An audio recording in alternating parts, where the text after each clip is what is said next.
The wind howled through the Rocky Mountains like a wounded beast, carrying with it the bite of early winter. Ice crystals danced in the air, catching what little sunlight filtered through the heavy gray clouds that pressed down upon the peaks. The ancient pines stood sentinel, their branches weighted with fresh snow, creaking and groaning under nature's burden. Below, the Silver Creek rushed through the canyon, its waters turned steel gray by the reflection of the overcast sky, churning violently over rocks worn smooth by centuries of relentless flow. Jonah Carver moved through this harsh landscape like a shadow, his footsteps nearly silent despite the crunch of snow beneath his worn boots. He'd been tracking a small herd of elk for 2 days, following their trail through the treacherous passes that most men wouldn't dare navigate alone. But Jonah wasn't most men. The war had carved away the softer parts of him, leaving behind something harder than the granite peaks surrounding him. His face bore the map of his experiences. A jagged scar ran from his left temple to his jaw, a memento from Antietam. His eyes, once perhaps warm brown, had turned the color of winter bark, holding depths that spoke of things better left unremembered. At 32, he moved with the economy of motion that came from years of survival in unforgiving places, first on battlefields soaked with blood, now in mountains that showed no more mercy than Confederate bullets had. The fur trading post at Beaver Hollow sat in a small valley where 3 trails converged, a rough collection of log buildings that served as the last outpost of civilization before the true wilderness began. Smoke rose from chimneys, and the smell of tanned hides mixed with wood smoke and the ever-present scent of pine. Jonah approached with his usual wariness, leading his pack mule loaded with pelts, beaver, marten, and a particularly fine wolf pelt that would fetch good money. As he tied his animals to the hitching post, he noticed the unusual commotion near the main trading building. A small crowd had gathered, their voices carrying on the wind. Jonah's hand instinctively moved to the Colt at his hip, a habit that would likely never leave him. But as he drew closer, he realized this wasn't trouble of the violent kind. A stagecoach sat askew in the muddy street, one wheel damaged from the treacherous mountain road. Near it stood 2 women who couldn't have looked more out of place if they'd tried. They wore Eastern clothes, wool coats cut in city fashion, bonnets that seemed absurdly delicate against the backdrop of raw wilderness. The younger one, perhaps 19 or 20, had the animated gestures of someone trying to explain something urgent.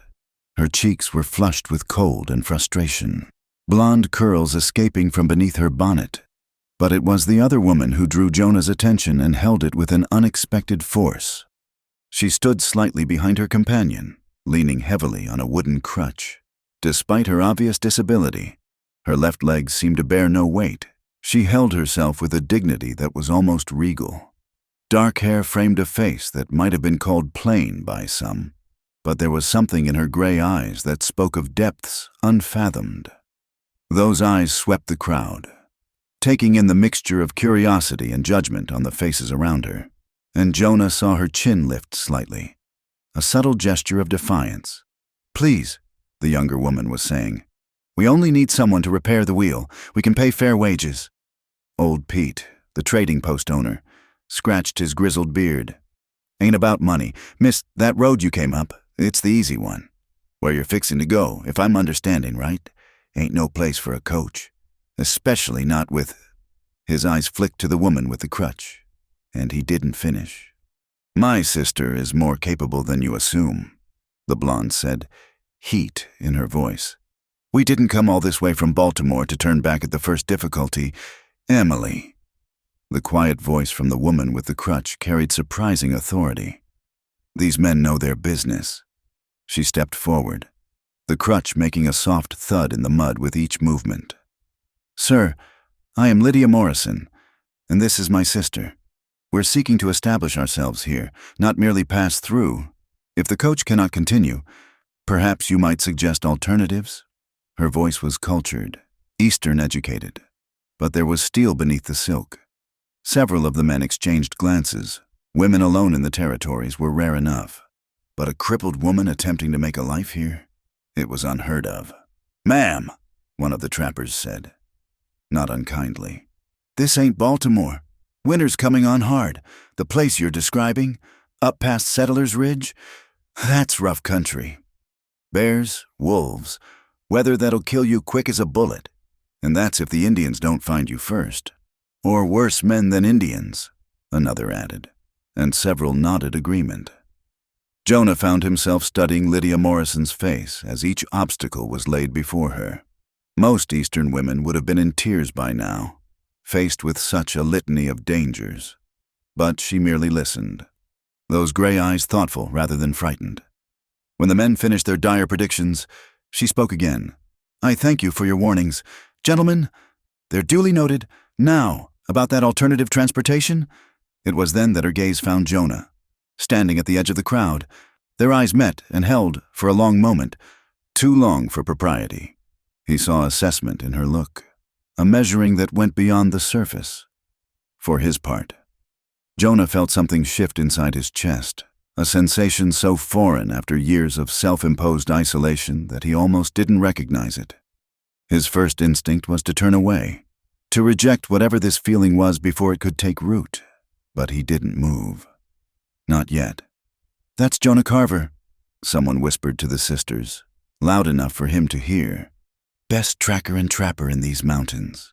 Knows every trail from here to the divide. Emily's face lit up with hope, and she took a step toward him. Mr. Carver, perhaps you could— No. The word came out harsher than Jonah intended. He finally broke eye contact with Lydia, turning his attention to Pete. I'm here to trade pelts. Nothing more. Mr. Carver, Lydia said, and something in the way she said his name made him pause. I wouldn't presume to hire you as a guide.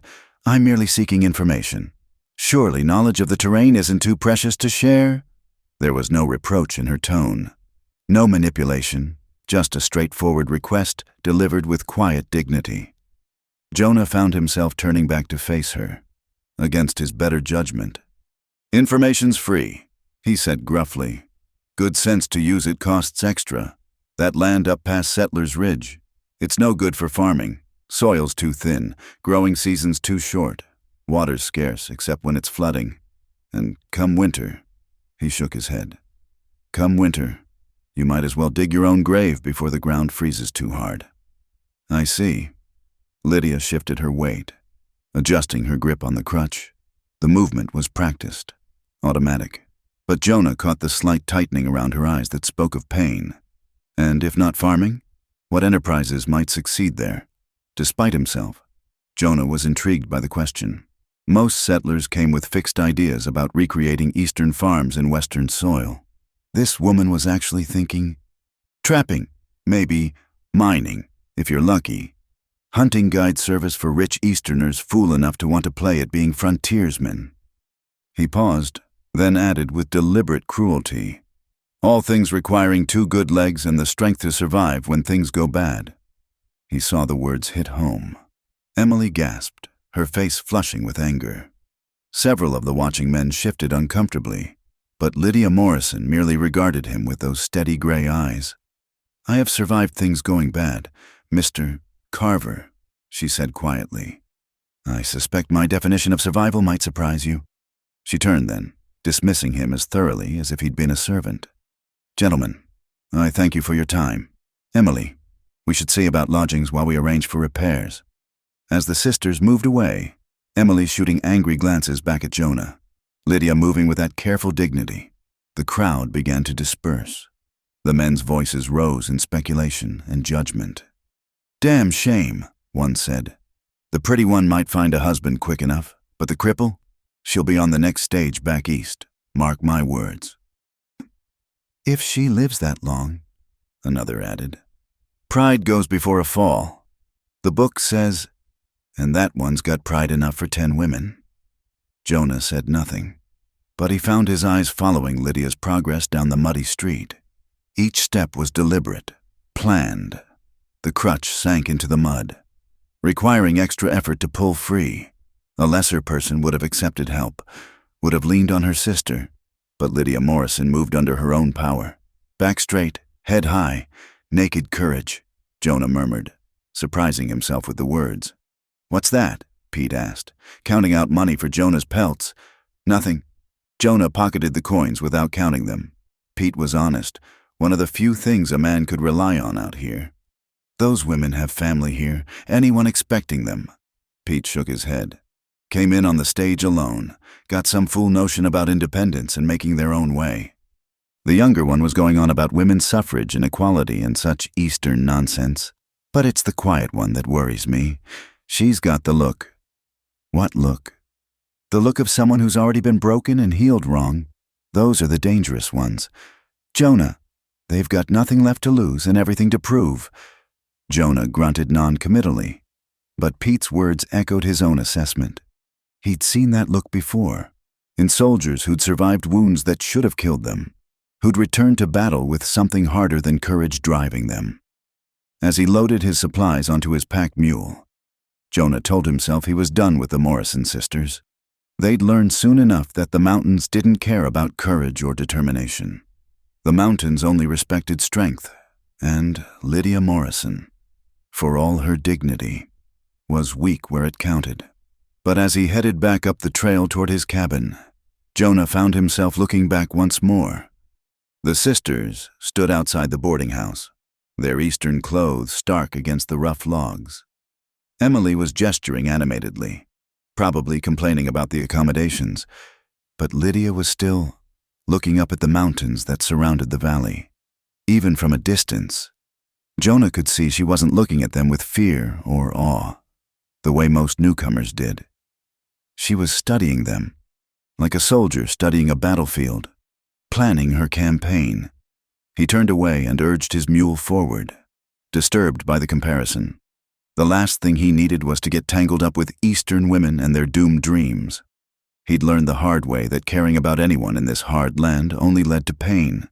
But as the wind picked up, driving ice crystals into his face, Jonah couldn't shake the image of gray eyes that held depths of experience no young woman should possess, or the way she'd said survival, like she knew exactly what the word meant.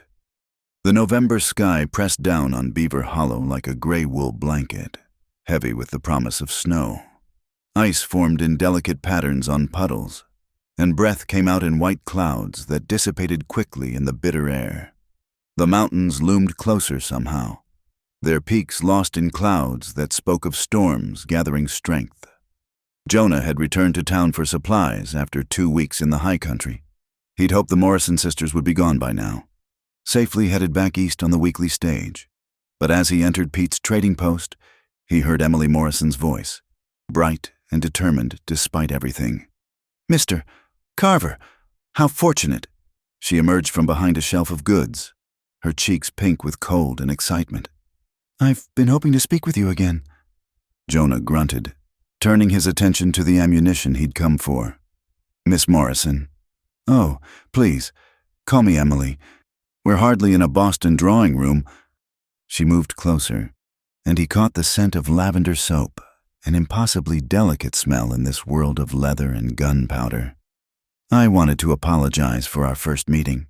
Lydia said I was too forward." "Your sister was right." He selected a box of cartridges, checking the seal.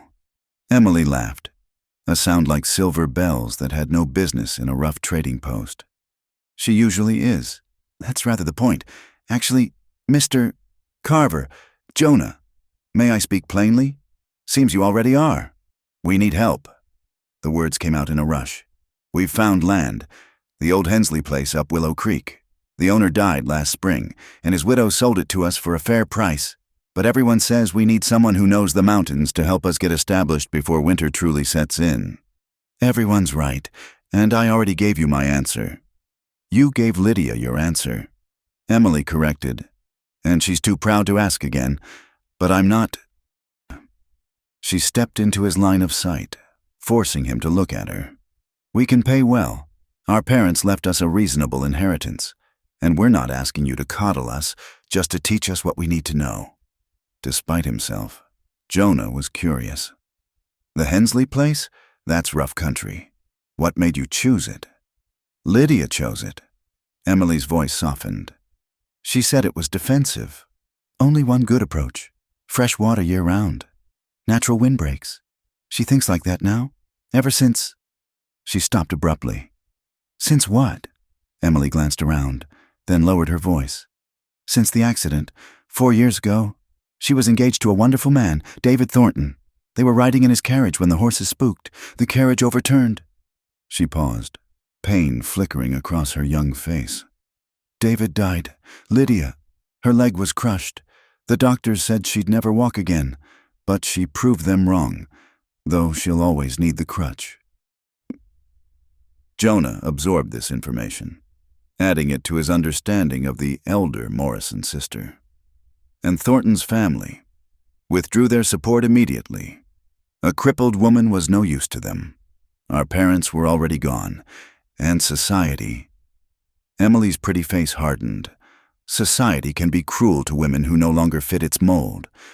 Lydia decided we needed a fresh start, somewhere her worth wouldn't be measured by her ability to dance at balls or produce heirs. So she chose the hardest possible place for a fresh start. She chose a place where courage matters more than convention. Emily met his eyes directly. You misjudged her, Mr. Carver. You saw her disability and assumed weakness, but I've watched my sister learn to walk again through sheer will. I've seen her face down creditors and lawyers and family friends who tried to take advantage of 2 orphaned women. That cripple you dismissed has more strength than half the men in this town. Before Jonah could respond, a commotion erupted outside, shouts and laughter, the ugly kind that meant someone was being made sport of. Through the window, he saw a crowd gathering near the saloon. Emily's face went pale. Oh no, Lydia! She rushed outside, and Jonah followed despite himself. In the muddy street, 3 men had formed a loose circle around Lydia Morrison. She stood in the center, her crutch planted firmly, chin raised in that characteristic defiance. One of the men, Jonah recognized him as Tom Brasher. A bully who trapped more bottles than Beaver, was holding something above his head, just out of her reach. Come on, cripple girl, Brasher taunted. Jump for it. Oh wait, you can't jump, can you? It was a small leather journal. Jonah saw. Lydia's. Presumably. She made no move to reach for it, just stood there with that unnerving calm. Return my property, please, she said evenly. Property. Another man, Brasher's constant shadow, Luke Garrett, laughed. Only property I see here is damaged goods nobody wants. But that's why you came west, ain't it? No man back east would take you. So you figured you'd find some desperate mountain man who couldn't afford to be choosy? Emily started forward, but Jonah caught her arm. Wait, he said quietly. Sides, the third man added. What's a cripple need with a journal anyway? Planning to write about all the adventures you can't have? Lydia's composure never wavered. I keep accounts, she said. Income, expenses, plans for improvement, the same records any competent landowner maintains. Landowner, Brasher hooted. Boys, she thinks she's a landowner. What's next? You gonna run for mayor? Maybe sheriff? He waved the journal mockingly. Tell you what, Miss High and Mighty, you want this back? Kneel down and beg for it. Show us you know your place. The crowd had grown larger, some men looking uncomfortable but none intervening. This was the unwritten law of the frontier. Sort out your own problems or suffer the consequences. I will not, Lydia said simply. Then I guess you don't want it much. Brasher made as if to throw the journal into the mud. That's when Lydia moved. Despite her handicap, she was faster than anyone expected. Her crutch swung in a precise arc, catching Brasher behind the knee.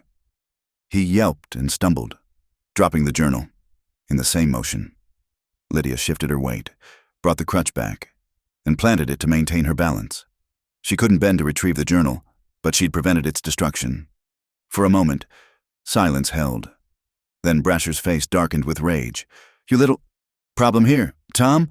Jonah had moved without conscious decision, placing himself between Brasher and the women. His hand rested casually on his Colt, the gesture unmistakable. Brasher's eyes flicked from the gun to Jonah's face, calculating odds. No problem. Just having some fun with the new ladies. Fun's over. Luke Garrett bristled. Since when do you care about Easterners? Carver, especially broken ones. Jonah's voice dropped to a whisper that carried more threat than a shout. Since I decided I do, you have issue with that? The crowd held its breath. Jonah Carver's reputation was well known, a man who'd survived the war's worst battles, who lived alone in the high country and brought in pelts from places other trappers feared to go. More importantly, he was known to be fast and accurate with both rifle and pistol. Brasher forced a laugh. Hell, Jonah, no need to get tetchy. We were just leaving anyway. He jerked his head at his companions. Come on, boys. Let Carver play nursemaid if he wants. They sauntered away, trying to salvage dignity from retreat. The crowd began to disperse, conversations resuming in low tones. Emily quickly retrieved the journal from the mud, wiping it clean with her handkerchief. Thank you, Lydia said quietly, addressing Jonah, though I had the situation under control. You had Brasher off balance for maybe 2 seconds. Jonah replied, then he would have broken you in half. Perhaps I would have surprised him again. She accepted the journal from Emily with a nod of thanks. I've found that men who expect weakness are often unprepared for resistance. Resistance and survival aren't the same thing. No, she agreed. But sometimes resistance is all that keeps us human. She paused, studying him with those penetrating gray eyes. Why did you intervene? You made your feelings about helping us quite clear. Jonah found himself without an easy answer. Why had he stepped in? He told himself it was simple frontier justice. 3 against 1 was coward's odds. But he knew it was more than that. Something about the way she'd stood there, refusing to bend, had called to something in him he'd thought dead. Don't mistake it for kindness, he said gruffly. I just don't like Brasher. Of course. Was that amusement in her voice? Emily, we should return to our lodgings. Wait, Emily said. Mr. Carver, please. After what just happened, surely you can see why we need help. These men, they'll only get worse once we're isolated at the homestead, which is exactly why you should leave. No, Lydia's voice was firm. Mr. Carver, I won't beg for your assistance, but I will make you a business proposition. 3 months of your time. Teach us what we need to know to survive the winter hunting, trapping, defense.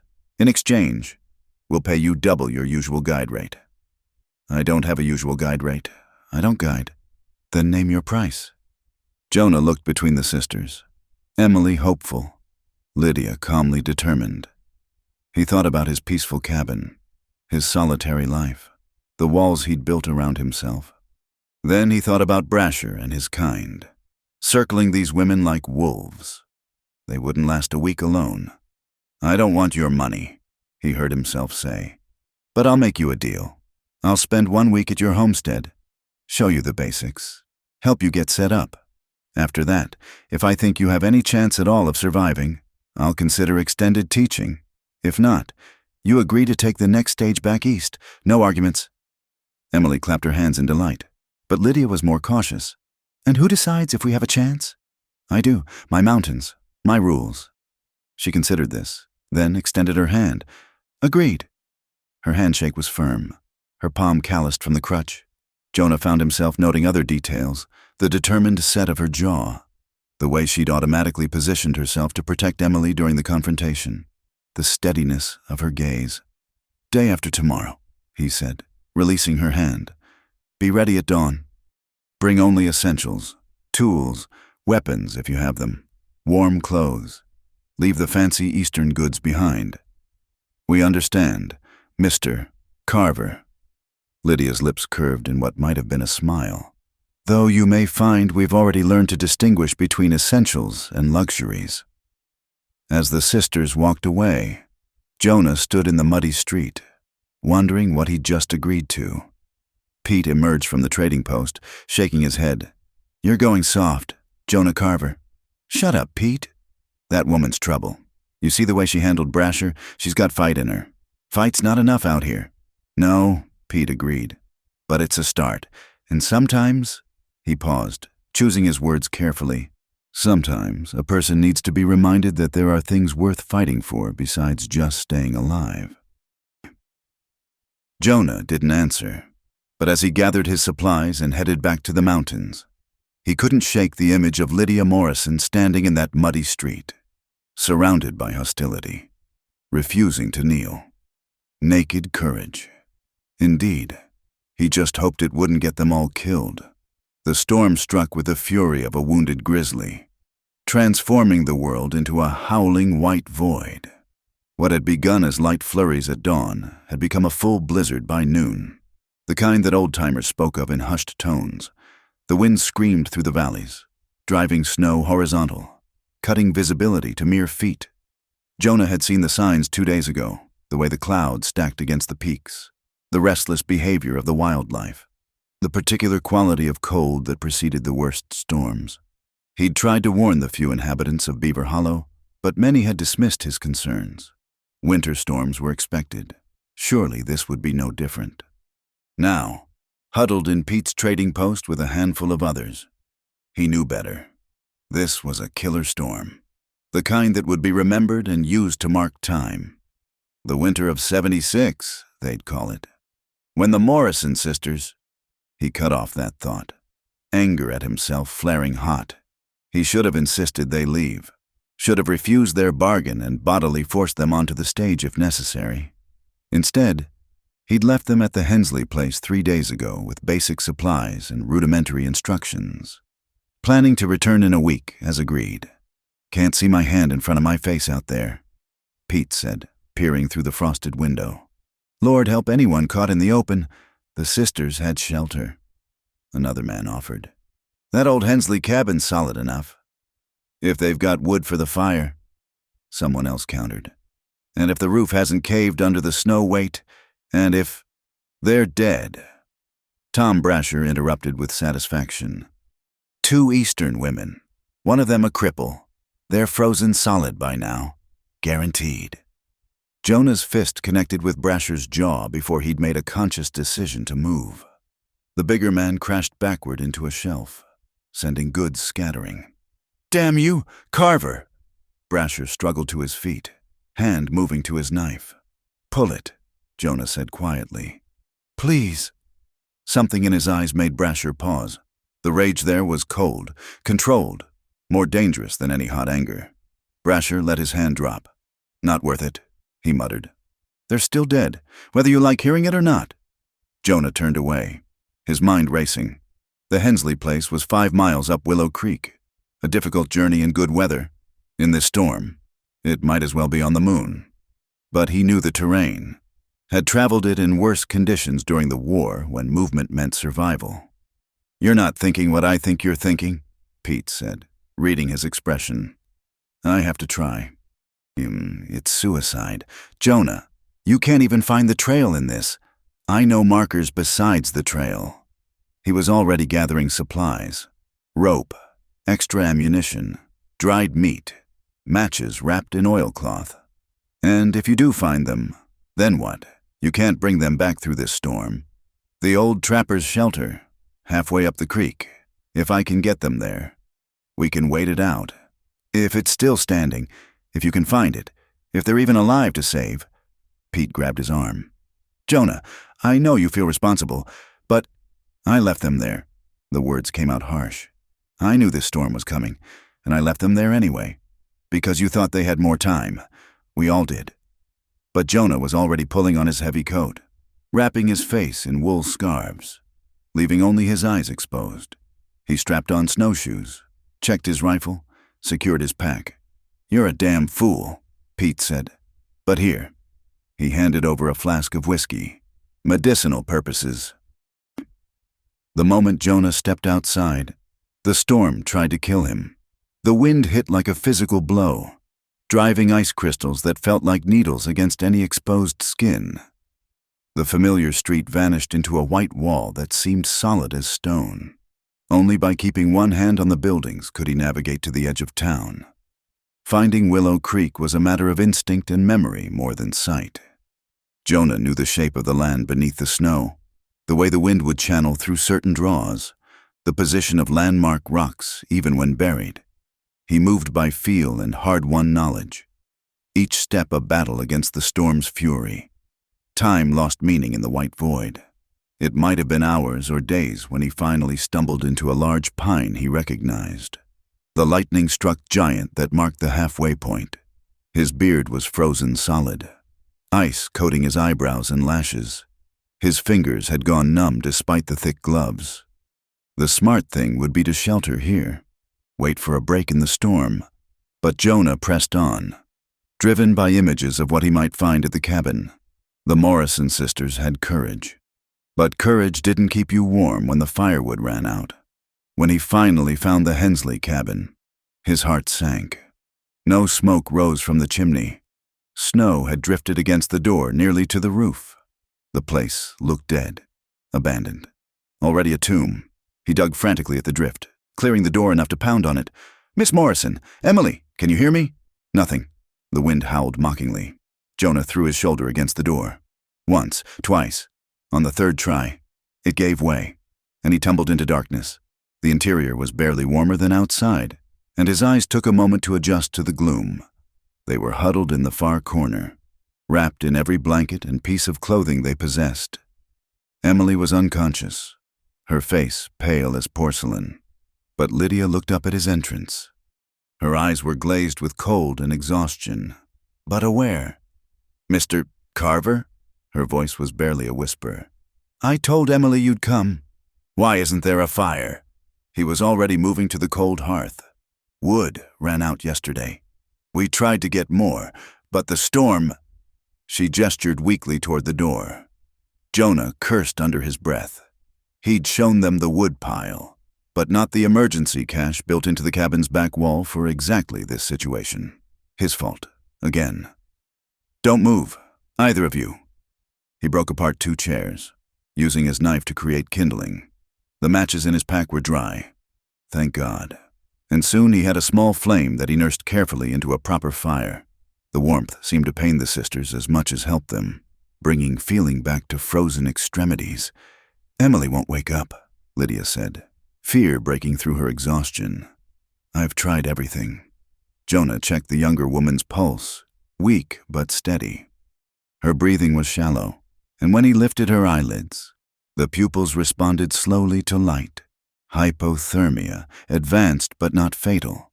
Yet, she needs warmth, internal and external. He pulled out the flask Pete had given him. "Can you get her to swallow?" Together, they managed to get a few drops of whiskey past Emily's blue lips. Lydia cradled her sister's head, murmuring encouragement, while Jonah built up the fire and arranged their shelter. "We need to move," he said finally. "This cabin's no good, too drafty, too exposed. There's an old trapper's shelter about a mile back down the creek, smaller but easier to heat."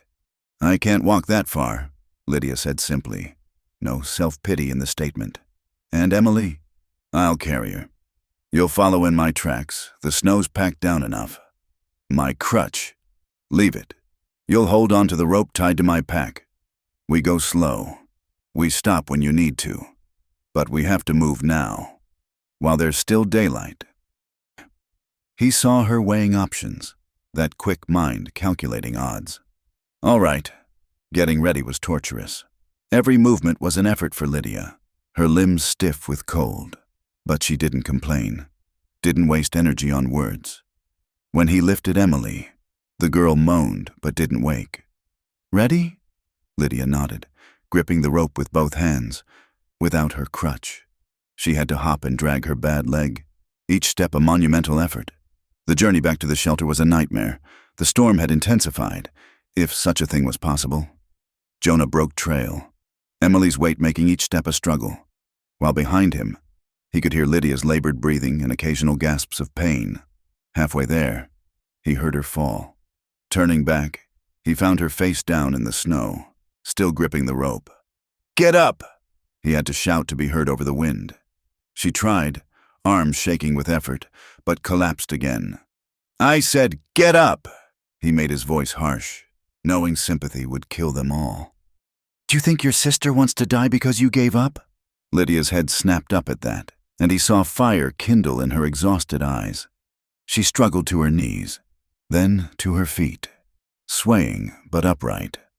"That's it. One more step, now another." step by agonizing step. They continued.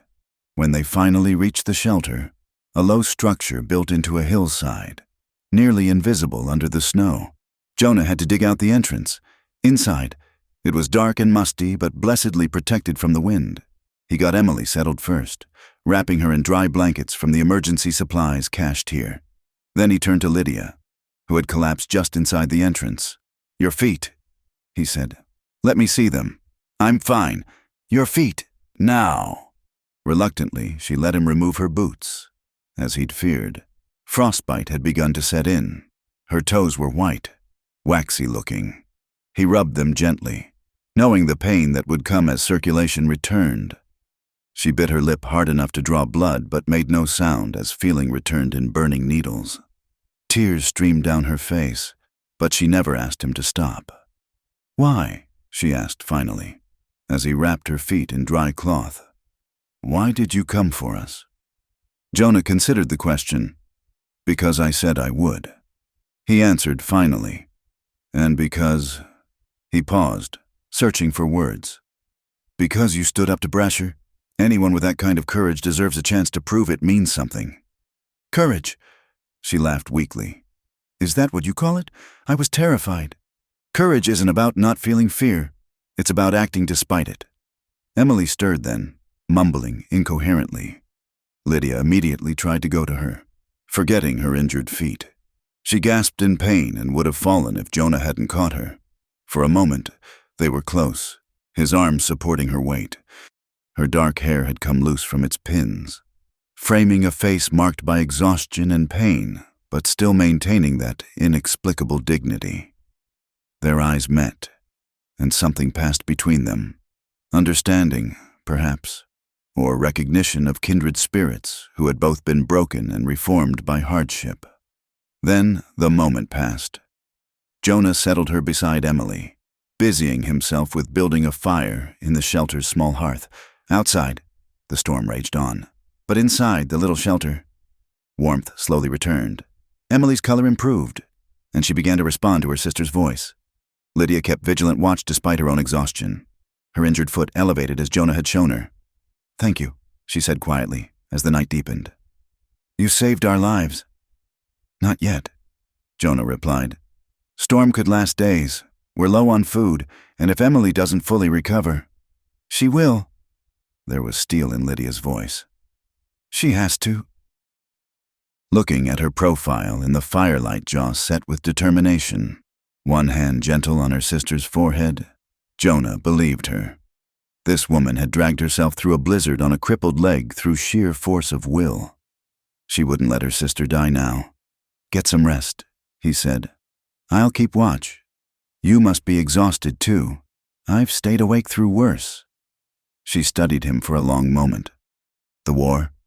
He nodded shortly, not wanting to discuss it, but she didn't press, just settled back against the wall, eyes still on her sister. "Mr. Carver, when this storm ends, will you honor our bargain? Will you teach us?" He thought about saying no, about insisting they return east where they belonged, but watching her fight through the storm, seeing that naked courage in action, had changed something. "We'll see," he said finally. "First, we survive this. Then we'll talk about the rest." She smiled slightly at that, the first real smile he'd seen from her. It transformed her face, hinting at the woman she might have been before tragedy reshaped her. "Fair enough," she murmured, and finally allowed exhaustion to claim her. Jonah kept the fire going through the long night, listening to the storm's fury and the quiet breathing of the two women he'd sworn to protect. He'd come here to save them, but sitting in the flickering firelight, he wondered if perhaps they might save him in return. The storm would end, as all storms did, and when it did, everything would be different. He sensed it with the same instinct that had guided him through the blizzard. Change was coming, whether he welcomed it or not. The storm broke on the third day, leaving behind a world transformed. Snow lay thick as a man's height in the valleys, weighing down pine branches until they touched the ground. The sun emerged pale and distant, offering light but no warmth to the frozen landscape. Jonah pushed open the shelter door, squinting against the brightness. The silence after days of howling wind seemed almost oppressive. He could hear his own heartbeat, the creak of snow settling, the distant crack of a tree branch giving way under its frozen burden. Behind him, the sisters stirred. Emily had recovered consciousness the day before, weak but lucid. The danger had passed, though she still moved carefully, as if her bones were made of glass. Lydia had maintained her vigil throughout, hiding her own pain behind a mask of calm efficiency. "How does it look?" Lydia asked, her voice hoarse from the cold. "Deep, but passable. We can make it back to town if we're careful." "Not town." She struggled to her feet, grimacing as weight hit her injured leg. "The homestead. We need to check on it. Miss Morrison." "Our supplies are there. Everything we own. If the roof collapsed or the wind tore it apart." She didn't finish, but he understood. Without those supplies, they truly would have no choice but to leave. Emily tried to stand, swayed, and sat back down. "I don't think I can make it far. Then we go in stages," Lydia said firmly. "First to the cabin, then we decide." Jonah wanted to argue, but he recognized the look in her eyes. She'd made her decision, and nothing short of physical force would change it. He found himself oddly reluctant to use such force. "Fine, but we do this my way. I'll carry Miss Emily. You'll use this." He pulled out a makeshift crutch he'd fashioned from shelter materials during their confinement. "And if I say we stop or turn back, we do it. No arguments." Agreed. The journey that had been a nightmare in the storm proved merely difficult in clear weather. Jonah broke trail through the deep snow, Emily's slight weight on his back, while Lydia followed in his footsteps.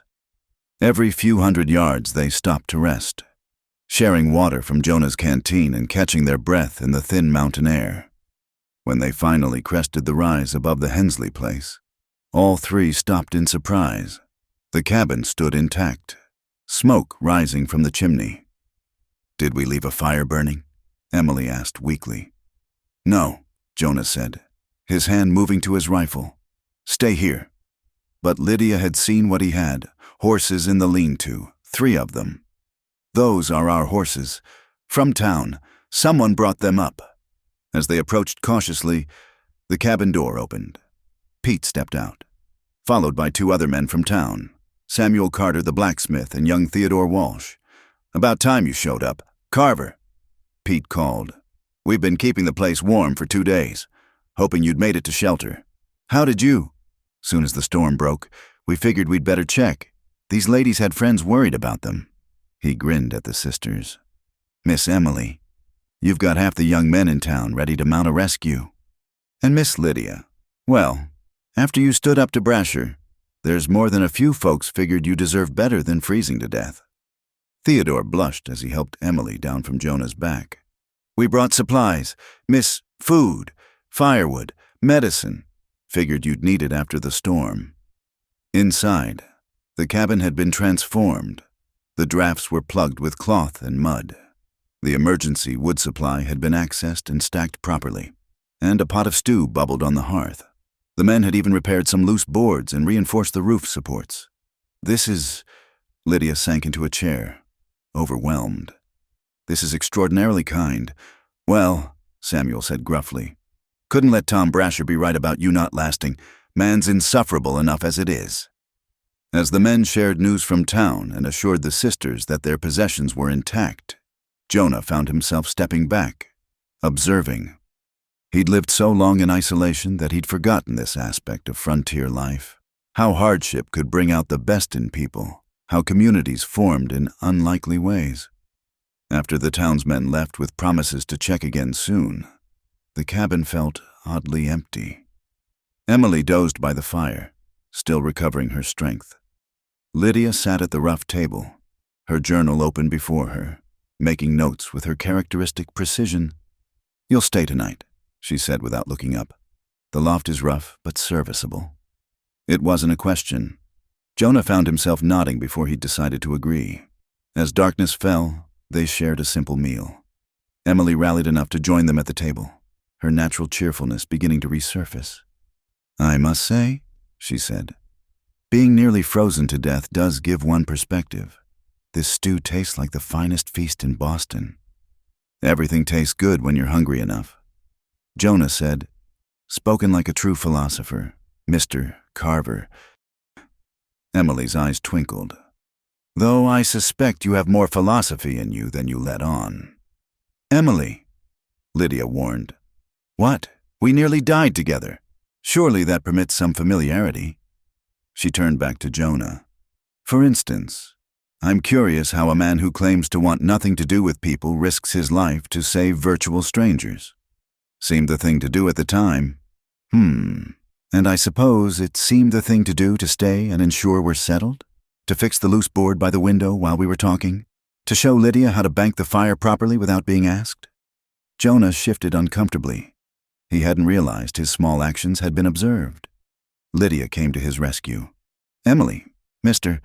Carver has been more than generous. Don't repay kindness with interrogation. It's not interrogation, it's conversation. We're allowed to have those, aren't we? But Emily subsided, though her knowing look suggested the topic was merely postponed. Later, as Jonah climbed to the loft, he heard the sisters talking quietly below. Emily's voice carried despite her efforts to whisper, "He's not what he pretends to be." No, Lydia agreed. He's not. He watches you, you know, when he thinks no one's looking. Emily, and you watch him back. Don't deny it. I may have been half frozen, but I wasn't blind. You're imagining things, Mr. Carver has been helpful, nothing more. If you say so. But Lydia, don't let what happened with David close you off forever. You deserve happiness too. There was a long pause before Lydia responded. Good night, Emily. Jonah lay in the darkness, staring at the rough boards above him. He'd meant to leave at first light, return to his solitary cabin and his simple life. But somehow, he knew it wouldn't be that easy. These women, Emily with her irrepressible spirit and Lydia with her quiet strength, had already changed things. He thought about Lydia's words during the storm. You said you'd come. The simple faith in that statement haunted him. When was the last time anyone had trusted him so completely? When was the last time he'd proven worthy of trust? Sleep, when it finally came, was filled with dreams of gray eyes and the courage to stand when falling would be easier. Morning brought new challenges. Lydia's injured leg had stiffened overnight, the price of her heroic effort during the storm. She tried to hide it, but Jonah saw the white lines around her mouth as she attempted to walk. Sit, he ordered. Let me look. I'm perfectly... Sit. She sat.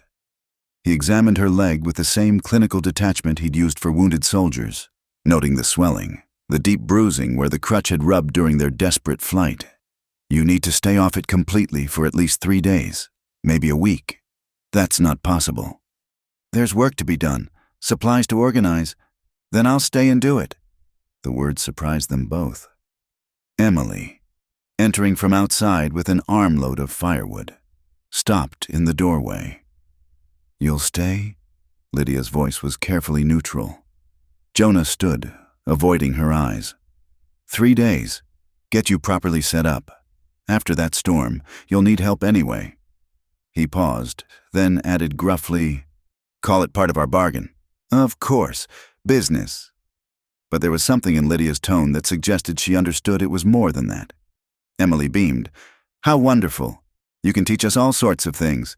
How to shoot properly, how to set traps, how to read weather signs. How to survive. Jonah corrected. This isn't a game. Miss Emily, one storm nearly killed you both. There'll be others.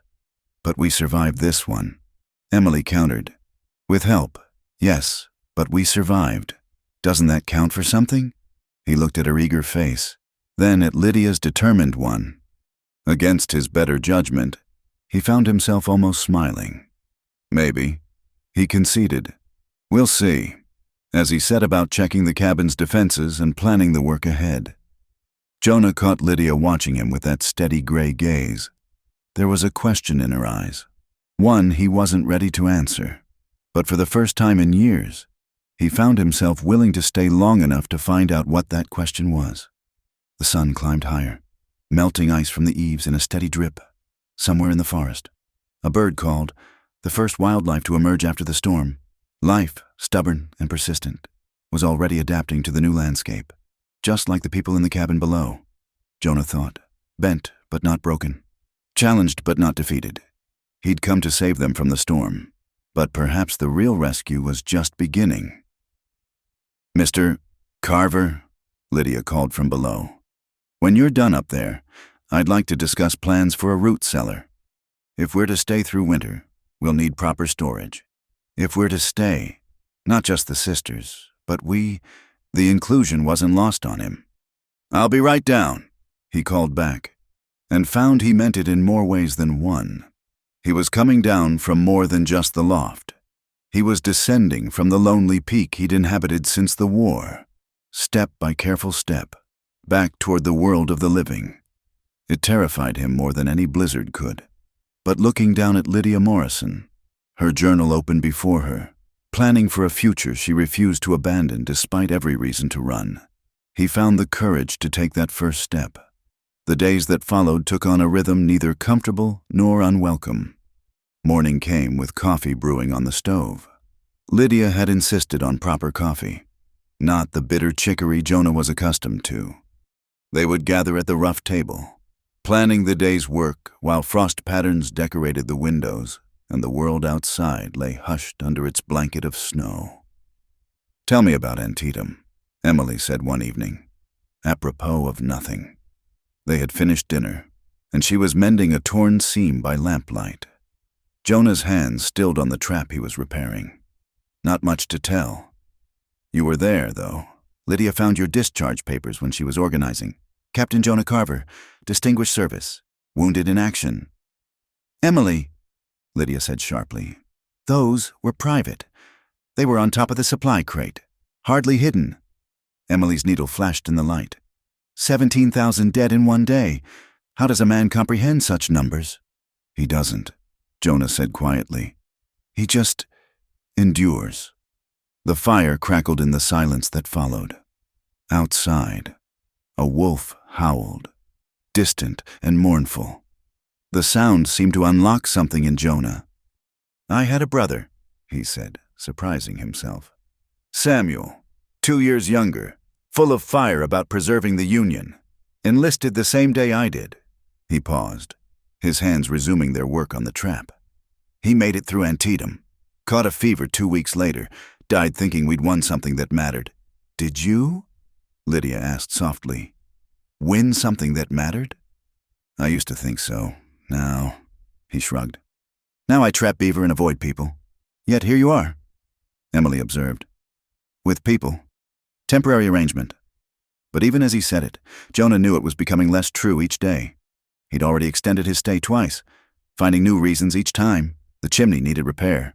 The sisters needed more shooting practice. The wood pile required proper stacking for winter efficiency. The truth was simpler and more complex. He was remembering what it felt like to be needed, to have conversations that went beyond haggling over pelts. To see Lydia's face light up when she mastered loading the rifle despite her stance limitations. Or hear Emily's laughter when she managed to hit the target dead center. "I had a fiancé who died," Lydia said suddenly, her voice cutting through his thoughts. "But Emily told you that already, didn't she?" Jonah nodded, watching her face in the firelight. She rarely spoke of personal matters, keeping their conversations to practical concerns. "What she probably didn't tell you was that I was driving the carriage," her hands folded in her lap, knuckles white. "David trusted me to handle the horses, said I was the best horsewoman he knew. Pride, pure pride. And it killed him." "Accident," Jonah said. "Not the same as—" "Isn't it?" She looked up at him, those gray eyes holding depths of self-recrimination he recognized too well. "A moment's inattention, a failure to see danger. Someone you care about dies. How is that different from war? Because in war, death is the purpose. In life, it's the exception." Pretty words. "Mr. Carver, do you believe them?" He considered lying, then decided she deserved truth. "Some days. And the other days?" "The other days I trap beaver and avoid people." That earned him a small smile. Yet, here you are. So you keep reminding me? Emily looked between them, her expression thoughtful. You're both so determined to punish yourselves for being human, for surviving when others didn't. Has it occurred to either of you that the dead might want something better for you than endless guilt? Emily, Lydia began. No, I'm going to say this. David loved you. Lydia loved your spirit and your courage, and yes, your pride. Would he want you hiding in these mountains, afraid to live fully because you blame yourself for his death? She turned to Jonah. And your brother, Samuel, was it? He enlisted to fight for something he believed in. Would he want his sacrifice to mean you never believed in anything again? The wolf howled again. Closer now. Jonah rose abruptly, checking the rifle by the door. I should check the horses. He escaped into the cold night, breathing deeply of air that burned his lungs with its purity. The stars were brilliant overhead, unmarred by cloud or smoke. He could hear the horses shifting in their shelter, unbothered by whatever had stirred the wolf. Soft footsteps crunched in the snow behind him. He didn't turn, knowing it would be Lydia. She moved carefully with her improvised crutch, but with growing confidence. Emily means well, she said, stopping beside him. She's young, thinks everything can be fixed with enough optimism. Perhaps she's right. Lydia pulled her shawl tighter. I've spent 4 years believing I was broken beyond repair. Coming here was supposed to be about finding a place where that didn't matter, where I could be useful despite my limitations. And then a gruff mountain man saved my life and proceeded to show me that limitations are often self-imposed. She glanced at him. You've adapted everything you've taught us to accommodate my leg. Never once suggested I couldn't learn because of it. Do you know how rare that is? Jonah shrugged, uncomfortable with the gratitude in her voice. Seen plenty of men fight with worse injuries. Capability isn't about what you're missing. It's about what you do with what's left. Spoken from experience, he touched the scar on his face unconsciously. Maybe.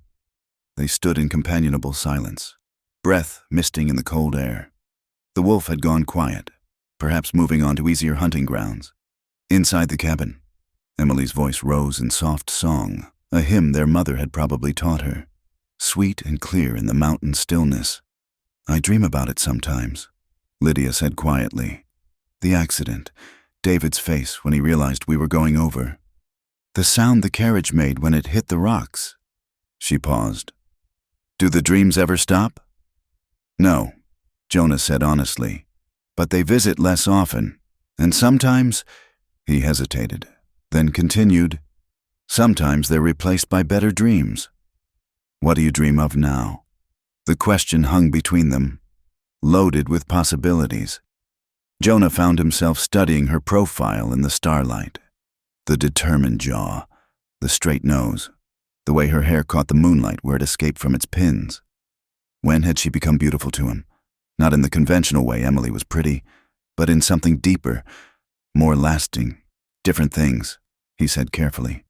She turned to face him fully then, and he saw she understood his evasion, but she didn't press, simply nodded and started back toward the cabin. Lydia!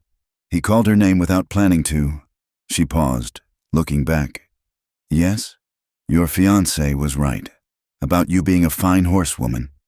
Saw it in how you handled the team when you first arrived. Even with, he gestured vaguely at her leg. Takes skill to manage horses when you can't trust your footing. More skill than most have with 2 good legs. Even in the darkness, he could see her eyes brighten with unshed tears. Thank you, she whispered, after she went inside. Jonah remained in the cold, wrestling with feelings he'd thought dead. The wolf howled again, far distant now, a lonely sound that echoed in his chest. But for the first time in years, it didn't match his mood.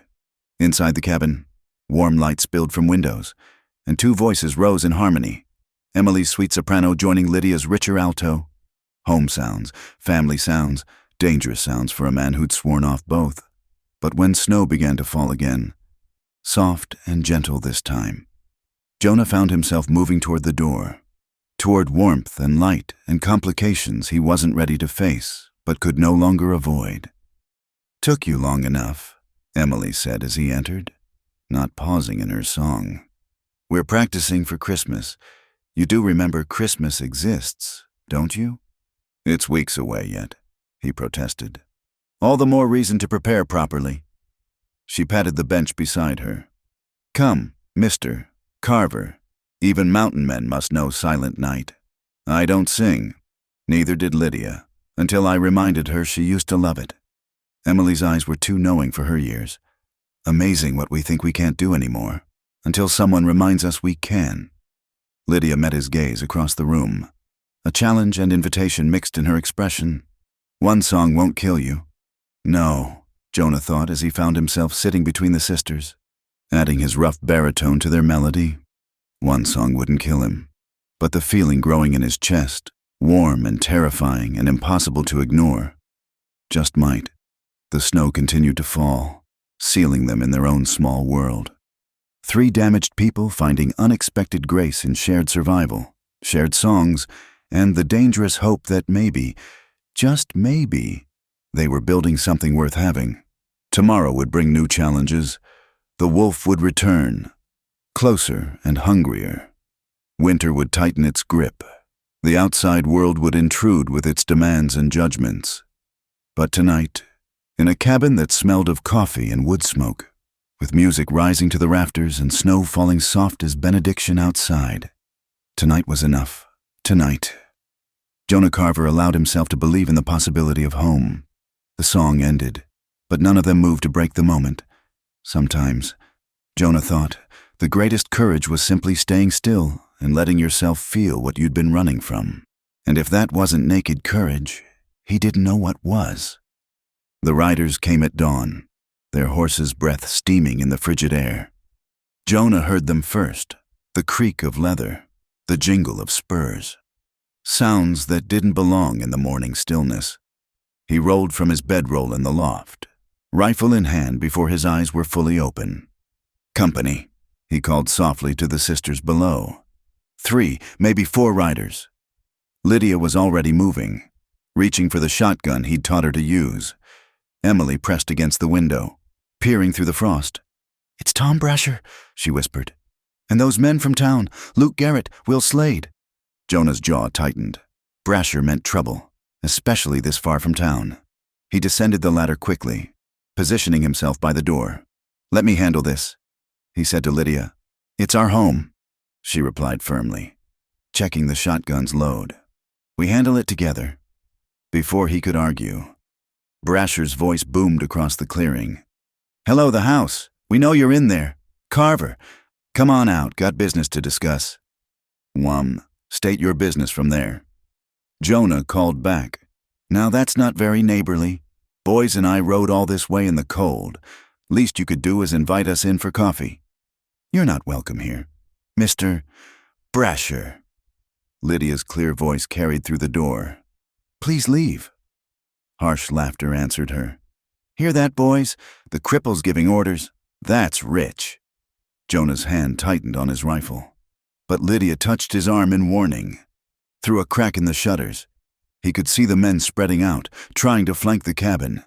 His war instincts screamed danger. What do you want? Brasher? He demanded. Just checking on our new neighbors. Heard tell you've been playing house with the Eastern ladies. Carver, that ain't like you. Got us wondering what their real value might be. Maybe they're paying him in trade, Garrett suggested loudly. Even a cripple's got certain uses, if a man ain't particular. Emily gasped in outrage, but Lydia's face showed only cold determination. She moved to the side window, shotgun ready. Though I'd guess it's the pretty one keeping his bed warm. Brasher continued. Must get mighty cold up here, mighty lonely. Can't blame a man for taking comfort where he finds it. Leave, now. Jonah's voice had dropped to a dangerous whisper. Or what? You'll shoot us down in cold blood? That ain't your way. Carver, you're all about honor and such. Besides, we're not doing nothing. Just talking. Just pointing out facts. Like the fact that you ladies are sitting on prime trapping territory. Slade added. Territory that rightfully belongs to men who can work it proper. Not some Eastern women playing at frontier life.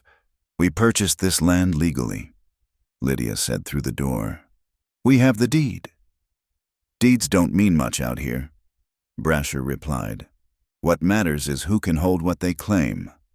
And I'm thinking 2 women, one of them lame, can't hold much of anything. Jonah had heard enough. He unbarred the door and stepped out, rifle casually held but ready. The cold hit him like a fist, but he didn't flinch. You've said your piece. Now get off this property. Brasher grinned, showing tobacco-stained teeth.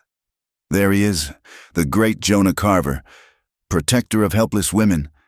How the mighty have fallen. 5 seconds to start riding. 4. You won't shoot us for talking. 3. This ain't over. Carver, these mountains got their own justice. 2. Brasher's eyes flicked to the rifle, calculating. Whatever he saw in Jonah's face made him wheel his horse around. Come on, boys. We've delivered our message. As they rode off, Garrett called back. Enjoy playing house while you can. Winter's long, and accidents happen, especially to cripples who can't move fast enough when trouble comes. Jonah stood watching until they disappeared into the trees, every nerve alert for an ambush. Only when he was certain they were gone did he return inside. Emily was shaking with anger. How dare they? How dare they say such things? But Lydia was thoughtful, setting the shotgun carefully aside. They'll be back. Yes, Jonah agreed. Question is when and how. We could report them to the territorial marshal, Emily suggested. Marshal's 3 days' ride away, assuming he's even at his post, Jonah said. And Brasher's smart enough to keep his threats vague. No law against talking. Then what do we do? Emily demanded. Lydia moved to the window, staring out at the pristine snow. We prepare. We show them we won't be frightened off. She turned to Jonah. Will you teach us to defend ourselves properly? Not just shooting, but tactics? He studied her face, seeing the steel beneath the calm exterior. That's not knowledge I share lightly. We're not asking lightly. They held each other's gaze for a long moment. Finally, Jonah nodded. All right, but if we do this, we do it my way. Complete discipline. No questions when I give an order. Agreed, both sisters said simultaneously. The rest of the day was spent in preparation. Jonah showed them how to create defensive positions, how to move through the cabin under fire, where the blind spots were and how to cover them. He taught them signals, ways to communicate silently, how to reload quickly with cold fingers. During the war, he explained as they practiced. The difference between living and dying often came down to seconds. Who could reload faster? Who knew where their partner was without looking? Who could think clearly when lead was flying? Were you afraid? Emily asked. During battles. Every time. Man who says he wasn't is lying or crazy. He adjusted Emily's grip on the rifle. Fear's useful if you control it. Keeps you sharp. It's panic that kills. As afternoon faded to evening, Lydia practiced moving from window to window with her crutch, finding the fastest routes, the most stable firing positions. Her disability slowed her, but she compensated with intelligence, planning each move in advance. You're thinking like a soldier, Jonah observed. Is that a compliment? Statement of fact. Could be good or bad, depending. She paused in her practice. And which is it for you? Good or bad? Being a soldier? Both. Kept me alive. Also nearly killed everything else in me. Nearly. He didn't answer, but his glance toward where Emily was preparing dinner said enough. Lydia nodded, understanding. As darkness fell, they maintained a watch schedule.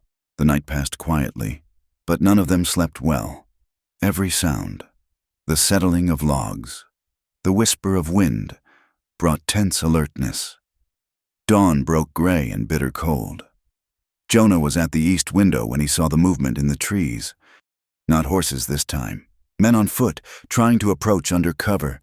They're coming, he said quietly. Emily, west window. Lydia, stay low. Watch the door. The first shot shattered the morning stillness, splintering wood from the door frame. Then chaos erupted. Gunfire from 3 directions. Glass breaking. Emily's sharp cry of alarm. "Just stay calm," Jonah commanded, returning fire with methodical precision. "Count your shots. Make them matter." Lydia crawled to Emily's position, finding her sister pressed against the wall, eyes wide but unhurt. The window above them was gone, cold air streaming in. "I'm all right," Emily gasped. "Just startled." More shots peppered the cabin walls. Brasher's voice rose above the gunfire. "Last chance, ladies. Come out now, and we'll let you leave with what you can carry. Otherwise, we burn you out." "Like hell," Lydia muttered. She rose just enough to fire through the broken window. The shotgun's roar deafening in the enclosed space. A cry of pain rewarded her effort. She'd hit someone, or at least come close enough to matter. Jonah felt a fierce pride in her calm under fire. "Good shot. Keep them honest on that side." The battle continued, though battle was perhaps too grand a word. It was the kind of ugly, close-quarters fighting that Jonah remembered too well. No glory, just desperation and the will to survive. Then Emily screamed, "Fire! They've set fire to the woodshed!" Smoke began drifting across the clearing, obscuring sightlines. Jonah cursed, a favorite frontier tactic, using fire to force defenders into the open. "We need to stop that fire before it spreads," he said. "I'll go," Lydia said immediately. "No, you're the best shot after me. I need you here." He looked at Emily. "Can you do it? Stay low. Use the smoke for cover?" Emily was terrified. He could see it in her eyes, but she nodded. "Tell me what to do." He explained quickly, the bucket brigade they'd set up for this possibility, how to move using the terrain. As he talked, Lydia provided covering fire, forcing the attackers to keep their heads down. "Now," Jonah commanded. Emily burst from the cabin, running in a crouch toward the well. Jonah and Lydia fired rapidly, giving her cover. She made it to the well, filled the bucket, started toward the spreading flames. That's when Garrett broke from cover, running to intercept her. Jonah swung his rifle, but the angle was wrong. He'd hit Emily if he missed, but Lydia was already moving, despite her injured leg. She made it to the door, bracing herself in the frame. The shotgun rose to her shoulder with smooth precision. "Emily, down!" she shouted. Her sister dropped, and Lydia fired. Garrett spun and fell, clutching his shoulder. Emily scrambled up, threw the water on the flames, then raced back as Jonah provided cover. "I did it!" Emily gasped as she tumbled through the door. "I actually did it!" But the celebration was premature. Brasher's voice rose again, ugly with rage. "Enough playing! Rush them, boys! All together now!" This was the moment Jonah had feared. A coordinated assault they couldn't stop with just 3 guns. He prepared for the worst, determined to take as many with him as possible. Then, impossibly, new gunfire erupted from the tree line. Not aimed at the cabin, aimed at Brasher's men. Confused shouts, the sound of horses, and suddenly the attackers were scattering. "What's happening?" Emily peered through a crack in the wall. Through the smoke, they could see riders emerging from the forest. Pete from the trading post, Samuel Carter, Theodore Walsh, and 6 other townsmen, all armed, all firing at the fleeing attackers. "Thought you might need some help," Pete called out as Brasher's gang disappeared into the woods. "Seemed unfair odds, them against you. We don't hold with that in Beaver Hollow." The cabin door opened slowly. Jonah emerged first, rifle still ready, followed by the sisters. Lydia leaned heavily on her crutch, exhaustion and reaction setting in. Emily was crying with relief. "How did you know?" Jonah asked Pete. "Young Theodore here saw Brasher gathering his boys yesterday. Figured they weren't planning a social call. Took us a while to round up those willing to ride, but," he shrugged, "like I said, some things we don't hold with." Samuel Carter dismounted, checking on Garrett, who was groaning in the snow. "This one needs a doctor. We'll take him back to town. Let the marshal sort it out when he comes through." "Brasher won't give up," Jonah warned. "Maybe not, but he'll think twice now he knows the town's watching." Pete looked at the sisters with respect. You ladies fought well. That kind of courage. Well, it makes you neighbors worth having. As the townsmen dealt with Garrett and checked the perimeter, Lydia stood apart, watching. The shotgun hung loose in her hands, and Jonah could see her trembling now that the danger had passed. He moved to her side. "You did well. I shot a man," she said quietly. "I've never, even in self-defense, I never thought. You protected your sister, your home, nothing to be ashamed of in that." She looked up at him, eyes bright with unshed tears. "Is this what it was like for you in the war? This terrible clarity when everything slows down and you know it's kill or be killed?" "Yes." "How do you bear it?" He was quiet for a moment, then spoke truth. "By remembering what you're fighting for, and by not fighting alone." She absorbed this, then straightened, dignity reasserting itself despite exhaustion. "Thank you for everything. We couldn't have survived without you. You might have surprised yourself. Perhaps, but I'm glad we didn't have to find out." She paused, then added softly, "I'm glad you stayed." Before he could respond, Emily ran to them, throwing her arms around both in an impulsive hug. "We did it! We actually fought them off! Oh, I was terrified, but we did it!" "Yes," Lydia said, a small smile breaking through her solemnity. "We did." As the sun climbed higher, burning off the gun smoke and morning mist, Jonah looked at the sisters, dirty, exhausted, but unbroken. They'd been tested by violence now, baptized in the harsh realities of frontier justice. Some would have been destroyed by it, but these two— "Inside," he said gruffly, uncomfortable with the emotions churning in his chest. "You need food. Rest. This isn't over." But as they moved back to the cabin, Lydia's hand briefly touched his arm, a gesture of gratitude, partnership, and something more. And Jonah knew with sudden certainty that whatever came next, he wouldn't be facing it alone. The lone wolf had found his pack, and God help anyone who threatened them again. The thaw came slowly to the mountains, first in tentative drips from icicles, then in the gradual emergence of brown earth through white snow. The air carried new scents: wet pine, muddy earth, the green promise of growth waiting to burst forth. It was the time of year when the mountains showed their gentler face, though Jonah knew better than to trust it completely. He stood on the ridge above the Morrison homestead, watching the morning sun paint the valley's gold. Below, he could see Lydia working in what would become their garden, her movements careful but determined as she turned the soil. Emily was by the creek, washing clothes and singing, her voice carrying clearly in the still air. 3 months had passed since the attack. Brasher had disappeared, some said heading to California, others claiming he'd gone north to the goldfields. His absence left a peace that felt fragile as spring ice, beautiful but apt to crack without warning. The cabin had been reinforced, new shutters added, firing ports cut with careful precision, but more had changed than just the physical fortifications. The sisters moved with new confidence, Emily no longer jumping at every unexpected sound, Lydia's natural authority now backed by proven capability, and Jonah. Jonah had changed most of all. He made his way down the slope, noting automatically the new growth, the game trails, the signs of life returning. As he approached the cabin, Lydia looked up from her work, shading her eyes with one dirt-covered hand. "Any trouble?" she asked, their standard greeting these days. "Nothing but a curious elk and some aggressive squirrels," she smiled, the expression transforming her face.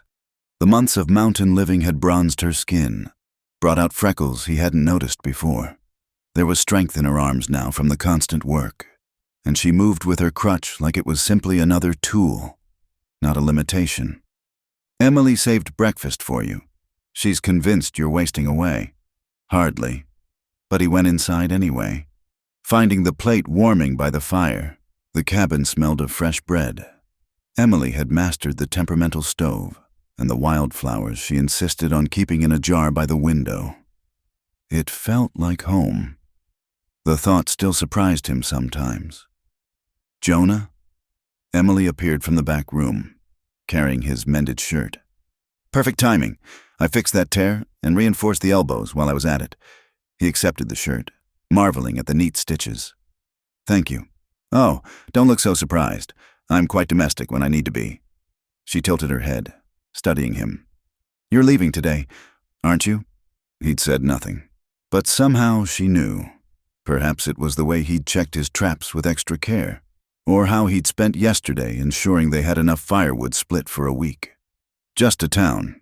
Need supplies, and Pete's holding some ammunition for me." "That's not what I meant." Lydia entered then. Having washed at the creek, she took in Emily's expression. Jonah's defensive posture and understanding dawned in her eyes. "You're leaving," she said quietly. Not a question. "I have my own cabin, my trap lines. I've neglected them too long." "Of course." Lydia moved to the stove, her back to him.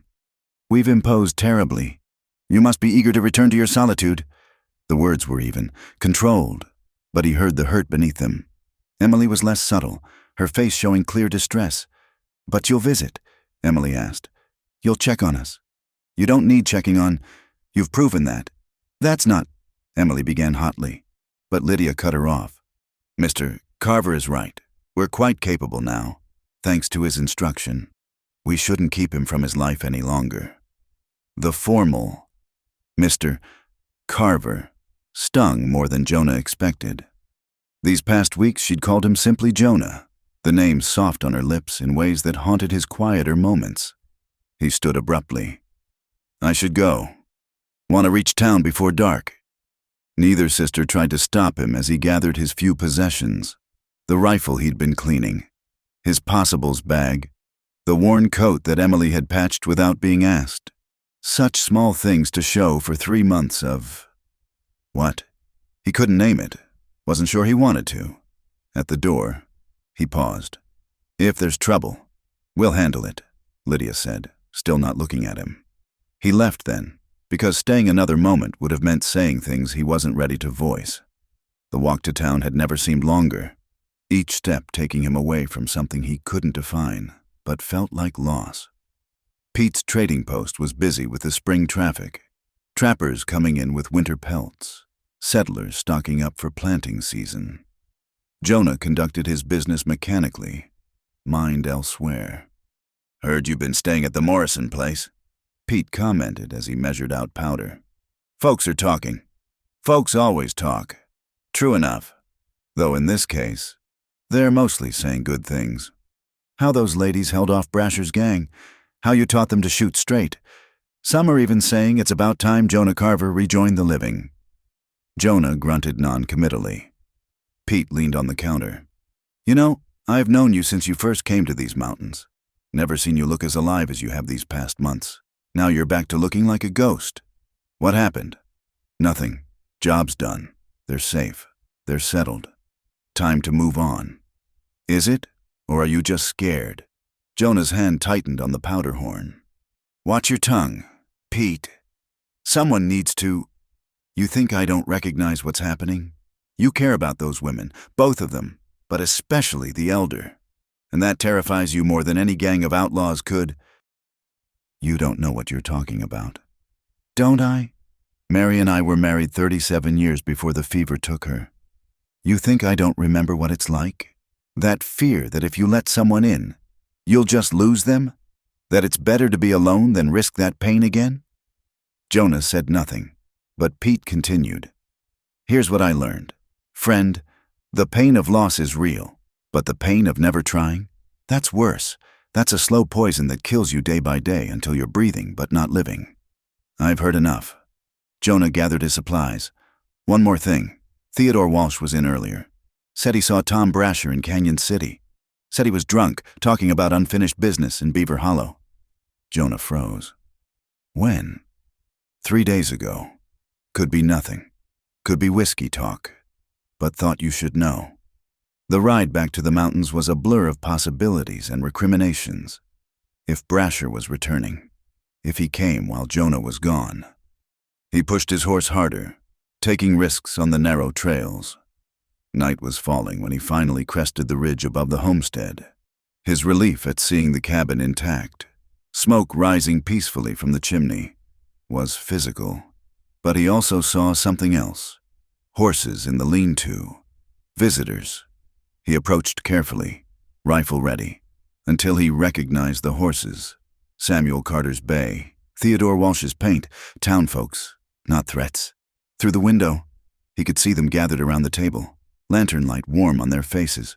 He almost turned back then. They were safe, had friends visiting. They didn't need him. But something, instinct, concern, or simply the pull he'd been fighting all day, made him continue down. Emily saw him first through the window. Her face lit up, and she was at the door before he'd even dismounted. "Jonah, you came back. We were just—" She stopped, seeming to realize her enthusiasm might not be appropriate. "That is, Mr. Carter and Mr. Walsh stopped by with news from town." Inside, the men rose to shake his hand, and Lydia looked up from pouring coffee.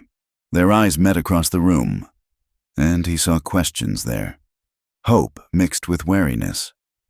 "Jonah," she said simply, "we weren't expecting you.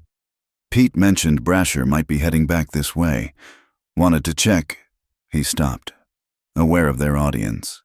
"How thoughtful," she said, tone neutral. "As you can see, we're well protected." Samuel Carter cleared his throat. "Actually, that's why we're here. There's been talk in town. Good talk, mostly, about how you ladies have made a go of it, how you've stood up to trouble. Some of us have been thinking—" Theodore took up the thread.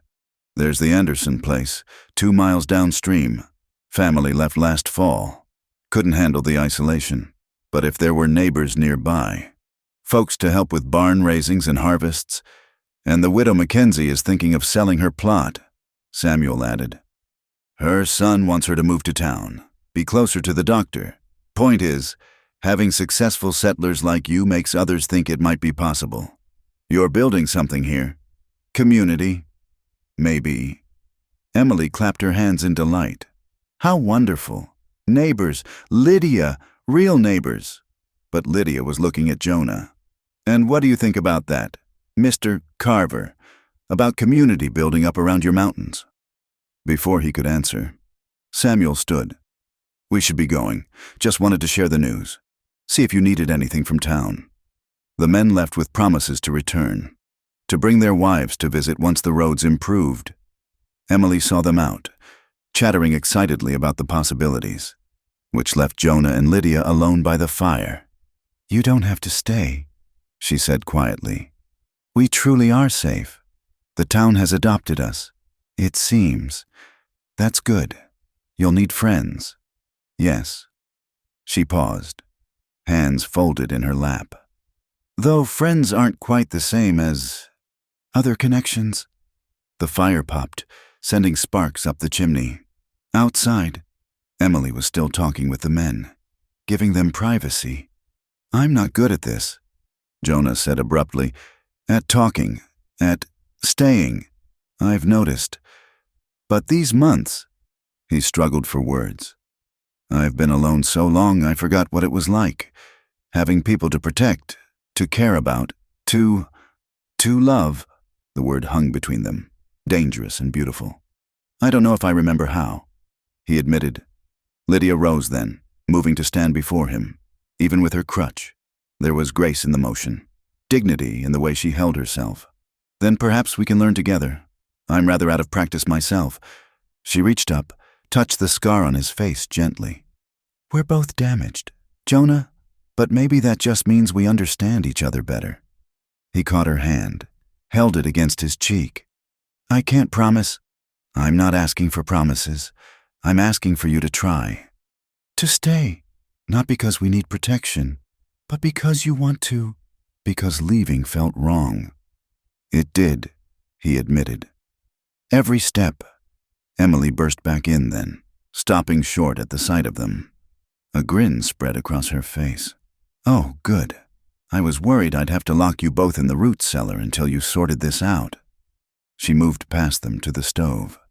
"Tea, anyone? I feel like celebrating." "Emily," Lydia warned, but she was smiling. "What? It's spring. New beginnings and all that. Besides, if Jonah's staying, we'll need to expand. Build a proper room for him.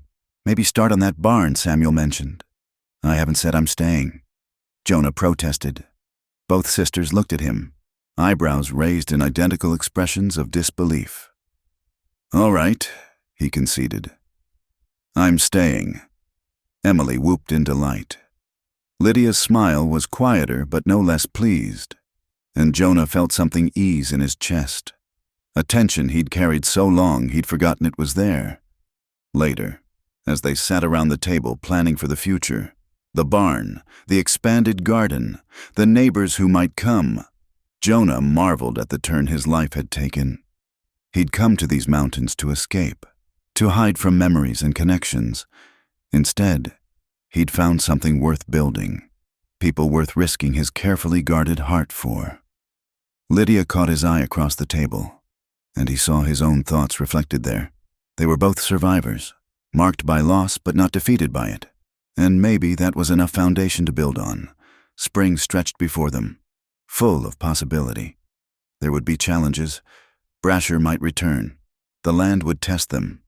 Communities were fragile things requiring constant tending. But sitting in the warm cabin, listening to Emily's laughter and watching Lydia's face in the lantern light, Jonah knew he was exactly where he belonged. He'd been brought to his knees not by violence or threats, but by the naked courage of a woman who refused to be defined by her limitations. And in kneeling, he'd found something he'd thought lost forever, the strength to stand again. Not alone this time, but together. The mountains watched over them, ancient and patient, as spring worked its annual miracle of renewal. And in a cabin by Willow Creek, three hearts began the careful work of learning to trust in tomorrow. Summer arrived in the mountains with a burst of wildflowers and the sound of rushing water as snowmelt fed the streams. The Morrison homestead had transformed over the months. A proper barn rose beside the cabin. Gardens flourished in neat rows, and a new room had been added. Its logs fitted tight against the coming winter. Jonah stood in the doorway of that new room, watching dawn paint the peaks rose and gold. Behind him, he could hear Leodia moving about the kitchen, the comfortable sounds of morning routine.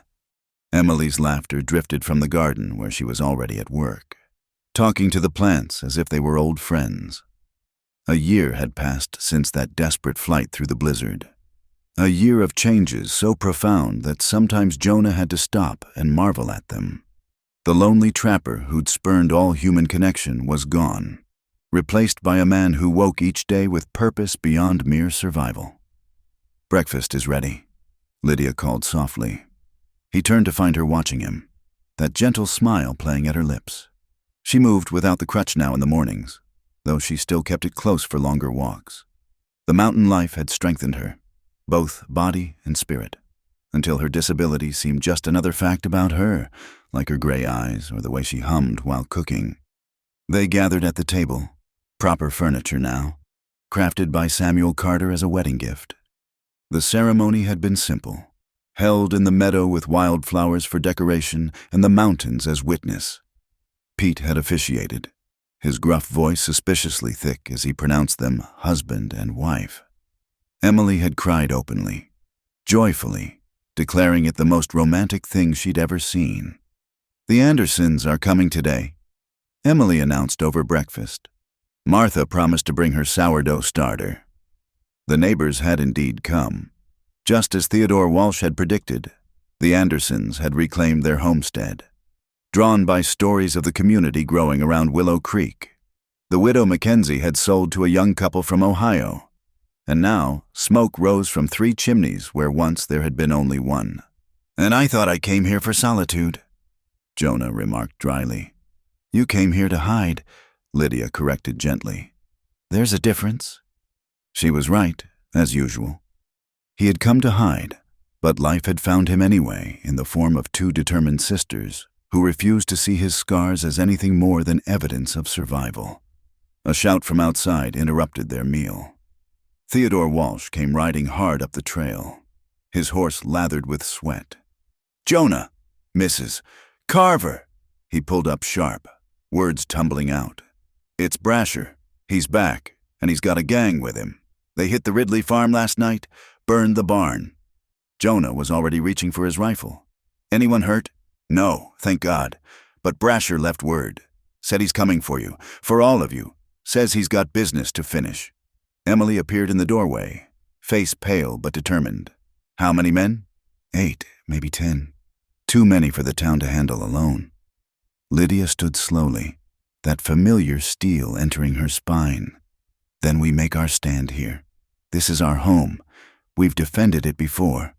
This is different, Theodore protested. These aren't local bullies. Brasher's recruited hard cases, men with nothing to lose. Then we'd better prepare, Jonah said simply. Word spread quickly through the small community. Within hours, the homestead had become a gathering point. The Andersons arrived with ammunition and grim faces. The young couple from Ohio, the Parkers, brought what weapons they had. Even Widow Mackenzie's son rode out from town, bringing several men with him. We stand together, Samuel Carter declared, having arrived with more reinforcements. That's what communities do.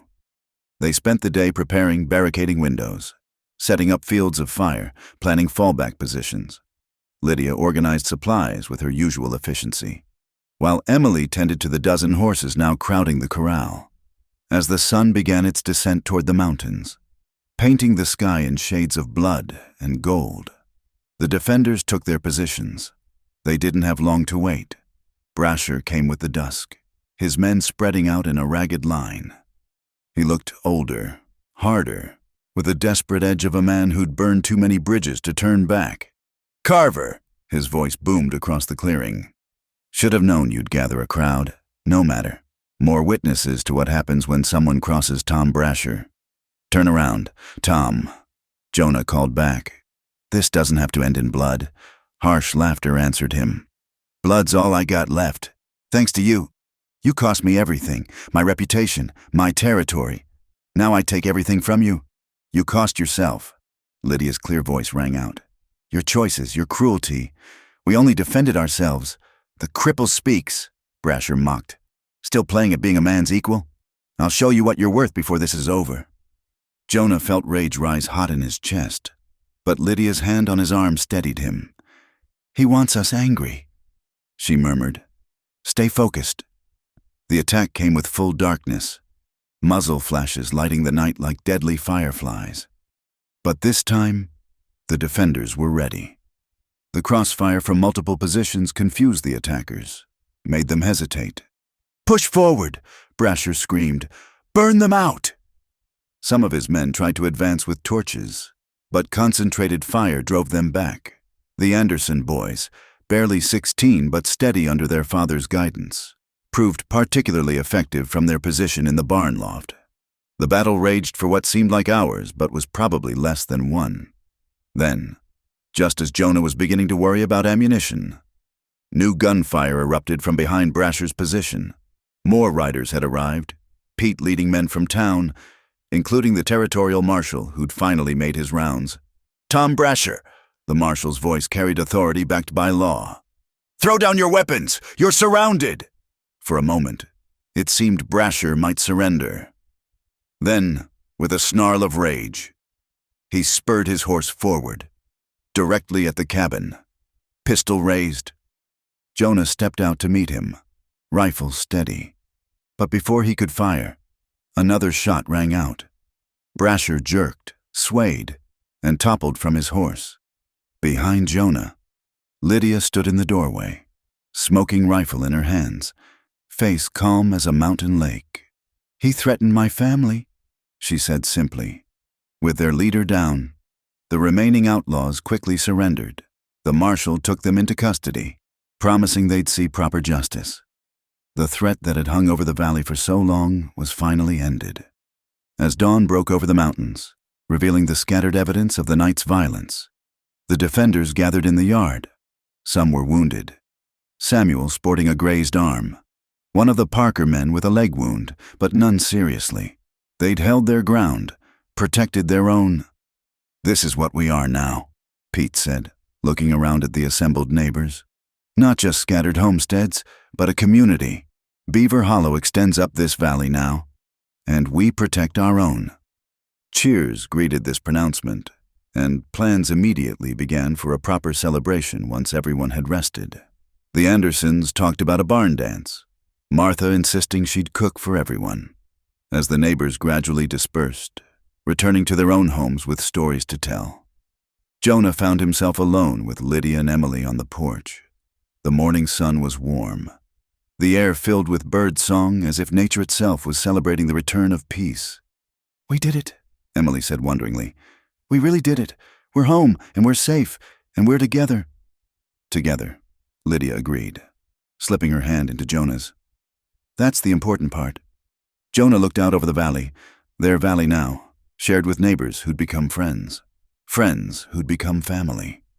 The lonely cabin on the mountain seemed like something from another man's life, a darker dream from which he'd finally awakened. "You know," he said slowly, "that first day at the trading post, when you stood up to Brasher with nothing but courage and that crutch, I called it naked courage, thought it was foolish. And now?" Lydia asked.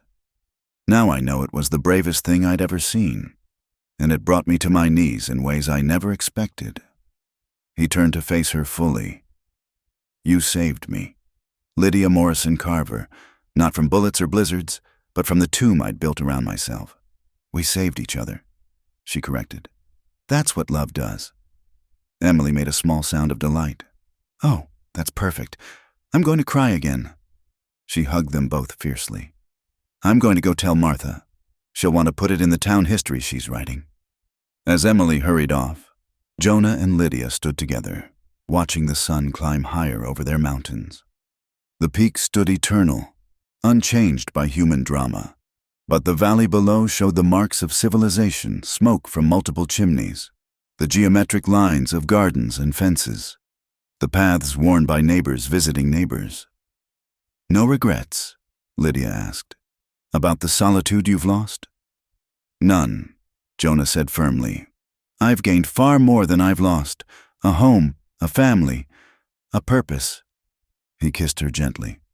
"And a woman whose naked courage still takes my breath away." She smiled, that transformative expression that never failed to move him. "Then we'd better start planning for more rooms. Emily won't want to live in the loft forever, and besides," she placed his hand on her stomach, where new life had just begun to make itself known. Jonah's eyes widened, joy and terror warring in his expression. "Are you—" "I am. The mountains will have a new voice come spring." He pulled her close, marveling at the turns life could take. From death to life, from isolation to community, from fear to love. The journey had been longer than miles could measure. Above them, an eagle circled, riding the thermals up toward the peaks. Its cry echoed across the valley, wild and free, a reminder that for all their civilization, this was still the frontier, still a place where courage mattered more than convention, where people could remake themselves through will and determination. "Come," Lydia said, tugging him toward the door. "Breakfast is getting cold, and we have a life to build." As they went inside their home, their true home now, built not just of logs but of love and trust and shared trials, the sun continued its rise over the Rocky Mountains. It illuminated a landscape both harsh and beautiful, where survival required strength but living required courage. And in a cabin by Willow Creek, that courage had taken root and bloomed, promising harvest for generations to come. Thank you all for listening to this tale from the Wild West. If you enjoyed this story of courage, love, and redemption in the Rocky Mountains, please let us know where you're listening from in the comments below. We love connecting with fellow Western enthusiasts from around the world. Don't forget to subscribe to Wild West Campfire for more authentic frontier stories. And share your thoughts about Jonah and Lydia's journey. Did their story of resilience speak to you? We'd love to hear your perspective.